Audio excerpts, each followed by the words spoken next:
আলম ভাই, একটা জিনিস চিন্তা ভাবনা করেন, মানুষ তখন মারা যাব, আগে যে নাবিস্কো লজেন্স চিনছেন না, আটানা দামের, হ্যাঁ, আল্লাহ তালা যদি আমাদের কবর রাজাব টাজাব কিচ্ছু দিল না মৃত্যুর পর, মনে করেন ওই নাবিস্কো লজেনের মতন প্যাকেট করে আপনার মনে করেন যে রাত 12টা 1টা বাজে সবাই কবরের উপরে না কবর দিয়েছে, আপনাকে চলে আসলো, দেওয়ার পরে আল্লাহ তালা তো অবশ্যই কবরের ভিতরে রু দিবে না, মন কান্না ফিরে আসবে, আসবে, এর মনে করেন কোনো কবর আজাবও দিল না, কিচ্ছু করলো না, শুধু আপনার মনে করেন যে কবরের ভিতরে একটু রুহুটো দিয়ে বসে থাকতে বললো, ওখানেই তো মনে করেন যে শেষ, আজাব তো দূরের কথা, আর মৃত্যু যে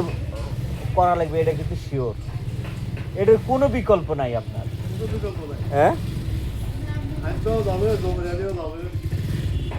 আর আপনি নামাজ কালাম পড়বেন না তো, এদিক তাকান, নামাজ পড়বেন না, নামাজ তো অনেক জলসায় যে হাত উঠেছে, পাঁচ ওয়াক্ত পড়ার জন্য, পাঁচ ওয়াক্ত তো পড়া হয় না, হাত তুলতে নিষেধ নাই, তাই না? হ্যাঁ, কার্পণ্য করেন নাই, অনেক জলসায় হাত উঠেছে যে পাঁচ ওয়াক্ত নামাজ পড়বো, ঘুরে 2 ওয়াক্ত 3 ওয়াক্ত সময়টা নাই, এরকম চলছে। তাই এখন খেদাই আল্লাহ কখন নিয়ে আসবি। সোহান ভাই, আলম ভাই কিছু কন, আপনার দোকানের শুয়ে তো খুব মজা ভাই, নতুন বালিশ তো, হ্যাঁ, এই করতেছি যে আল্লাহ মনে করেন যে এইভাবে শুয়ে আছি, সোহান ভাই এইভাবে শুয়ে আছি, মনে করেন মারা গেলাম, সবাই আমার কবরের ভিতরে রেখে আসলো, উপরে বাঁশ দিল, এই দিল, আপনারা চলে আসার পরে 12টা বাজে, রাত 12টা বাজে, আর মনে করেন যে ওইখানে আমি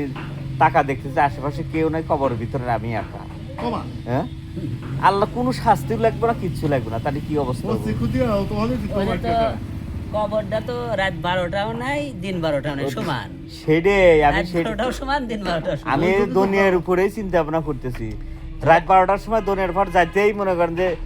কবরস্থান দিয়ে যাইতেই মনে করেন যে দৌড় দেই। এটা যদি তার আমলের উপর বিশেষ করে আমল যদি ভালো হয় তাহলে কবরটা আলোকিত হবে, হ্যাঁ, এবং কবরটা প্রশস্ত হয়ে যাবে, আর যদি আমল খারাপ হয় তখন কবর কি না, আমি আমল ভালো মন্দ সে দূরের কথা, মারা গেছি কবরের ভিতরে ওই যে নাবিস্কুল ওদের মতন প্যাকেট করে রেখে দিল কবরের ভিতরে, আল্লাহ জান দিয়ে দিল, দিয়ে দেওয়ার পরে মনে করেন যে তাজা করলো, মানে চতুর্দিকে আমি দেখতেছি পুরো পাশে একবার অন্ধকার, দম বন্ধ হয়ে আসতেছে, ভাই ওটার কোনো ক্ষমতাই নেই, একদিকে বাঁশ আর একদিকে তারা, আবার মাটি, তাও ওগুলা